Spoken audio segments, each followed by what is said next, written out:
যেমন আমাদের ওই যে রফিকুল্লাহ আফসারী সাহেব, উনি গতকাল একটা বক্তব্য দেখে আমি হতাশ হইলাম। ওনার নামের আগে মুহাদ্দিস লেখে, উনি আবার আমার প্রশংসা মাঝে মাঝে করে। উনি দেখলাম বলতেছে নবীর আব্বা আম্মা নাকি জাহান্নামী। এই কথা কি আপনি মানবেন? রাসূল সাল্লাল্লাহু আলাইহি সাল্লামের পিতাকে নিয়ে আমাদেরকে অনেকে প্রশ্ন করেন। এভাবে রাসূল সাল্লাল্লাহু আলাইহি সাল্লামকে এক ব্যক্তি প্রশ্ন করেছিল, আনাস রাদিয়াল্লাহু তাআলা আনহু থেকে হাদিস বর্ণনা, আন্না রাজুলান ক্বালা ইয়া রাসূলুল্লাহ আইনা আবি, হে আল্লাহ রাসূল, আমার পিতার গন্তব্য কোথায়? মৃত পিতা সে কি জান্নাতি না জাহান্নামী? ক্বালা ফিন্নার। রাসূল সাল্লাল্লাহু আলাইহি সাল্লাম বললেন, তোমার পিতা জাহান্নামী। ফালাম্মা ক্বাফা দাআহুন নবী সাল্লাল্লাহু আলাইহি সাল্লাম ফাকালা ইন্না আবি ওয়া আবাকা ফিন্নার। মুসলিম শরীফের হাদিস। নিশ্চয় আমার পিতা এবং তোমার পিতা জাহান্নামী। অর্থাৎ লোকটা প্রশ্ন করে জবাব পেয়ে চলে গেল। আল্লাহ রসুল তাকে আবার ডাকে এনলেন, এনে বললেন আর কি। মুসলিম শরীফের 203 নম্বর হাদিস। আবু হুরায়রা রাদিয়াল্লাহু তাআলা আনহু থেকে হাদিস বর্ণনা, কল যারা নবী সাল্লাল্লাহু আলাইহি সাল্লাম কবরা উম্মিহি, আল্লাহ রাসূল সাল্লাল্লাহু আলাইহি সাল্লাম তার মার কবর জিয়ারত করলেন। ফাবাকা ও আবকা, তিনি যারা ছিল কাছাকাছি তিনি কাঁদলেন, অন্যদেরকেও কাঁদালেন। মান হাওলা, আল্লাহ রসুলের পাশে যারা ছিলেন হুজুরের কান্না দেখে তারাও কাঁদল।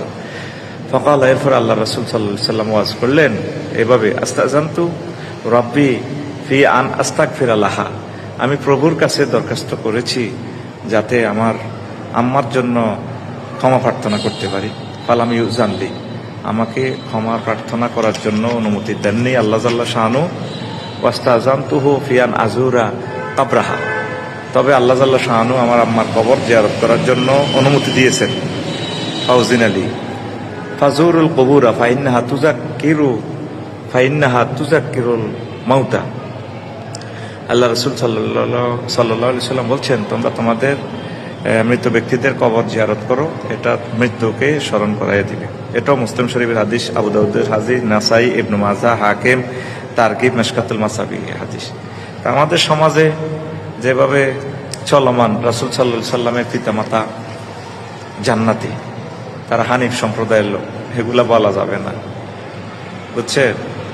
আবেগ দিয়ে হবে না। ইব্রাহিম খলিলুল্লাহর আব্বাও জাহান্নামী, নূহ আলাইহিস সালামের সন্তান কেনান, এরাও জাহান্নামী। লা ইলাহা ইল্লাল্লাহর সাথে কোনো কম্প্রোমাইজ নেই। আশা করি মেসেজটা বুঝতে পেরেছেন। আমি হাদিসটা এই জন্যই বলেছি, আমাদের যাতে সহিহ বিশ্বাস, তাওহীদের প্রতি সুন্দর একটা বিশ্বাস থাকে, আবেগ দিয়ে কাজ হবে না। আল্লাহ জাল্লা শানু যার কিসমত ভালো রেখেছেন তাকে কলমা পড়ার নসিব করবেন, দান করবেন। তো ওনারা যেহেতু আল্লাহ রসুল সাল্লাল্লাহু আলাইহি সাল্লামের নবুয়তের আগেই ইন্তেকাল করেছেন, ওনাদের ব্যাপারে এই ফয়সালা, কিছুই করার নেই। ধন্যবাদ। আশা করি আপনাদের কাছেও কোনো রেফারেন্স থাকলে দিবেন, আমরা প্রত্যেকে জানবো, শুনবো। আসসালামু আলাইকুম। আবার কেউ বলে নবী মেরাজে গিয়ে আল্লাহকে দেখেন নাই। এই কথা কি আপনারা মানবেন? কেউ বলে নবী হাসরের মাঠে সুপারিশ করব, দূরের কথা নবীর জান লইয়াই নাকি ঠেলাঠেলি। এই কথা কি আপনারা মানবেন? তাইলে তাদের সাথে আমাদের বংশীয় কোনো দূরত্ব নাই, দূরত্ব হলো আকীদার। কথা কোন ঠিক না বেটি? এখানে আকীদা দুরুস্ত করতে হবে। আকীদা কি করতে হবে? দুরুস্ত করতে হবে। আমার সরল মনা যুবকদেরকে বলবো, ইউটিউব যারা দেখেন, বিভিন্ন গুগলে যারা লেখালেখি দেখেন, পড়েন, ফেসবুক যারা চালান, ইউটিউবে বক্তব্য যারা শোনেন, টিকটকের ছোট ছোট ভিডিও যারা শোনেন, এগুলো শুনে আপনারা আমল করবেন না। হক্কানি আলেমদের কাছে আপনারা যাবেন, তাদের কাছ থেকে পুরো ব্যাখ্যা নেবেন। কারণ আজকে টিকটক মৌলবী, ফেসবুক মুফাসির, গুগল মুফতি, ইউটিউব মুহাদ্দিস, এদের যন্ত্রণা সাধারণ পাবলিক যারা আছে, স্কুল কলেজ ইউনিভার্সিটিতে পড়ে, তারা বড় বিপদে আছে। তারা কয় তাহিরি মাতা ফাকরি আছে। তাহিরি হুজুর কইল নবী পাকের আব্বা আম্মা ছিল হানিফ, নবীজি দুনিয়াতে না আসলেও ওই সময় এক আল্লাহর উপরে আস্থা এবং বিশ্বাস ছিল। সুবহানাল্লাহ বলবেন না? কোন নবীর পিতা মাতাই জাহান্নামী নয়। আপনাদেরকে অনুরোধ করে বলি, এখন আমি বললাম যে নবীর আব্বা আম্মা জান্নাতি, আরেক ফাঁক দিওয়ালা বললো নবীর আব্বা আম্মা জাহান্নামী। এখন আপনি কোনটা মানবেন? জাহান্নামীটা মানবেন না জান্নাতি মানবেন?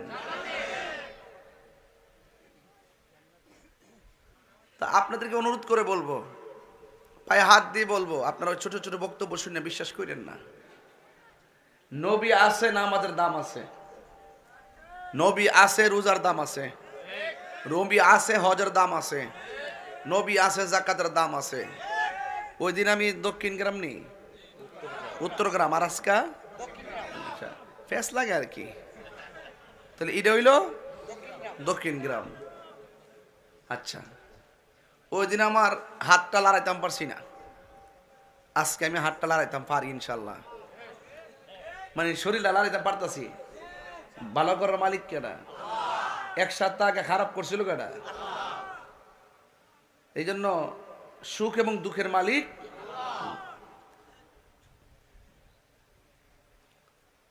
তো আমি আজকে শুধু এতটুকু বলবো, রফিকুল্লাহ আফসারী সাহেব নামের আগে মুহাদ্দিস লেখেন যে এই হাদিসের উদ্ধৃতি দিয়ে আপনি নবী পাক সাল্লাল্লাহু আলাইহি ওয়াসাল্লামের আব্বা আম্মার বিরুদ্ধে গিয়েছেন। অনতি বিলম্বে আপনি হাদিসের যে মানদণ্ড আছে মানদণ্ড ভালো করে বুঝেন, তওবা করেন, না বুঝলে আমরা লগে বসেন। তাহিরিকে যাই বলেন আল্লাহর ওয়াস্তে ছেড়ে দিব, কিন্তু আমার নবী পাকের বিরুদ্ধে কিছু কথা বললে ছেড়ে দেওয়ার চরিত্র তাহিরির না। এখান থেকে মাহফিল করে আমি যাব পঞ্চগড়, ঢাকা থেকে যেতে লাগে গাড়িতে 12 ঘন্টা, আবার ওখান থেকে ফিরে এসে দিনের বেলা মাহফিল করব আবার কিশোরগঞ্জ, রাত্রে করবো নাসিরনগর, কালকে আল্লাহ হায়াতে বাঁচলে। মারহাবা জোরে গন। হাজার হাজার মানুষ, পিছনের মানুষ তো আমি দেখি না, এই জন্য এলইডিটা লাগাতে ভালো হয়েছে। কেউ যদি আমার এমনি না দেখে কালা বেড়ারে, তাইলে দিক কালাবো স্ক্রিনে এলইডিতে। কথা কন ঠিক না বেটি? অনেক মা বন্ধুরাও আছে পর্দার আড়ালে। আমার ভাই আনোয়ার ভাই এসআই পিবিআই, আমাদের খুব স্বনামধন্য ব্যক্তি, আনোয়ার ভাই আমাকে বলছেন যে কয়েকটা প্রজেক্টর দেওয়া হয়েছে মা বোনদের জন্য, অনেকগুলো না, সবগুলাই নাকি ভরপুর, অনেক লোক আসছেন। আর আমি তো কয়েকদিন আগে কোন গ্রামে এসে গেছি? হ্যাঁ, উত্তর গ্রাম। আর আজকে আইসি মাঝখানে। কেডা মাঝখানে? আমি ডাইনেও আমি, বামেও। এও বেশি দেরি হয়েছে না, মাত্র কয়েকদিন আনা হয়েছে, গত সপ্তাহ। এই মাত্র একদিনের এক সপ্তাহ ডিফারেন্সে আবার একই মানুষগুলো, একই বক্তা আপনাদের এলাকায় হাজার হাজার মানুষ। এর দ্বারা প্রমাণ হয়ে যায় ব্যক্তি বড় কথা নয়, নবীর প্রেমটাই সবচেয়ে বড়। ভালোবাসা থাকলে দূরত্ব কোনো ব্যাপার না, ভালোবাসা থাকলে দিনও মজা, রাইতো মারহাবা জোরে গন। আর ভালোবাসা না থাকলে দেখতে নারী চলন বাঁকা, নাচতে না জানলে উঠান বাঁকা। কথা কন ঠিক না বেঠে? তো আমার ভাইয়েরা, যেভাবে আপনারা বসছেন মাশাআল্লাহ, খুব সুন্দর পরিবেশ, আল্লাহ যেন কবুল করে, আমিন কন। বুড়িচঙ্গের মাটি সুন্নিয়তের ঘাঁটি। এখানে আমরা অন্যান্য আছে, কিন্তু আমরা বিতর্কে যাই না, মিলেমিশে তো চলি। কেউ আমার বাতিজা, কেউ চাচা, কেউ জেডা, হ্যাঁ, ফালামু কই। এই জন্য যার যেটা মন চাইতেছে সেটা নিয়ে চলতেছে। তবে কিছু কথা যদি দ্বিমত হয়, আমি তাদেরকে অনুরোধ করব আপনারা ঐক্যবদ্ধ হয়ে যাবেন। যেমন কেউ বলে নবীজি মেরাজে যান নাই, ঘরের থেকে স্বপ্নে গিয়েছেন। মানে এই কথাটা যদি বলে আপনি কি মানবেন? আচ্ছা, এক কেউ বলে যে মানে আমাদের ওই যে রফিকুল্লাহ আফসারী সাহেব, উনি গতকাল একটা বক্তব্য দেখে আমি হতাশ হইলাম। ওনার নামের আগে মুহাদ্দিস লেখে, উনি আবার আমার প্রশংসা মাঝে মাঝে করে। উনি দেখলাম বলতেছে নবীর আব্বা আম্মা নাকি জাহান্নামী। এই কথা কি আপনি মানবেন? আবার কেউ বলে নবী মেরাজে গিয়ে আল্লাহকে দেখেন নাই। এই কথা কি আপনারা মানবেন? কেউ বলে নবী হাসরের মাঠে সুপারিশ করব দূরের কথা, নবীর জান লইয়াই নাকি ঠেলাঠেলি। এই কথা কি আপনারা মানবেন? তাইলে তাদের সাথে আমাদের বংশীয় কোনো দূরত্ব নাই, দূরত্ব হলো আকীদার। কথা কোন ঠিক না বেটি? এখানে আকীদা দুরুস্ত করতে হবে। আকীদা কি করতে হবে? দুরুস্ত করতে হবে। আমার সরল মনা যুবকদেরকে বলবো, ইউটিউব যারা দেখেন, বিভিন্ন গুগলে যারা লেখালেখি দেখেন পড়েন, ফেসবুক যারা চালান, ইউটিউবে বক্তব্য যারা শোনেন, টিকটকের ছোট ছোট ভিডিও যারা শোনেন, এগুলো শুনে আপনারা আমল করবেন না। হক্কানি আলেমদের কাছে আপনারা যাবেন, তাদের কাছ থেকে পুরা ব্যাখ্যা নেবেন। কারণ আজকে টিকটক মৌলবী, ফেসবুক মুফাসির, গুগল মুফতি, ইউটিউব মুহাদ্দিস, এদের যন্ত্রণা সাধারণ পাবলিক যারা আছে, স্কুল কলেজ ইউনিভার্সিটিতে পড়ে, তারা বড় বিপদে আছে। তারা কয় তাহিরি মাতা ফাকরি আছে। তাহিরি হুজুর কইল নবী পাকের আব্বা আম্মা ছিল হানিফ। নবীজি দুনিয়াতে না আসলেও ওই সময় এক আল্লাহর উপরে আস্থা এবং বিশ্বাস ছিল। সুবহানাল্লাহ বলবেন না? কোন নবীর পিতা মাতাই জাহান্নামী নয়। আপনাদেরকে অনুরোধ করে বলি, এখন আমি বললাম যে নবীর আব্বা আম্মা জান্নাতি, আরেক ফাঁক দিওয়ালা বলল নবীর আব্বা আম্মা জাহান্নামী। এখন আপনি কোনটা মানবেন? জাহান্নামীটা মানবেন না জান্নাতি মানবেন? তা আপনাদেরকে অনুরোধ করে বলবো, পায়ে হাত দিয়ে বলবো, আপনারা ওই ছোট ছোট বক্তব্য শুনে বিশ্বাস করেন না। নবী আছে না, আমাদের দাম আছে। নবী আছে, রোজার দাম আছে। নবী আছে, হজের দাম আছে। নবী আছে, যাকাতের দাম আছে। ওই দিন আমি দক্ষিণ গ্রাম নি, উত্তর গ্রাম, আর আজকা ফেস লাগে আর কি।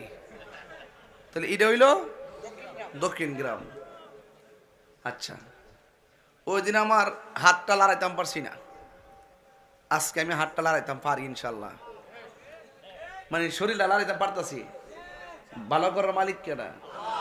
এক সপ্তাহ আগে খারাপ করছিল কেডা? এই জন্য সুখ এবং দুঃখের মালিক।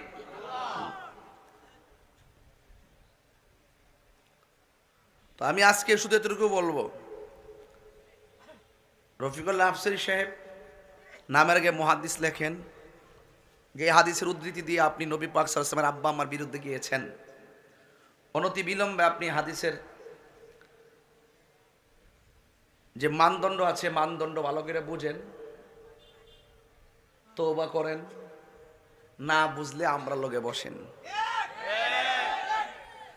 তাহিরিকে যাই বলেন আল্লাহর ওয়াস্তে ছেড়ে দিব, কিন্তু আমার নবী পাকের বিরুদ্ধে কিছু কথা বললে ছেড়ে দেওয়ার চরিত্র তাহিরির না।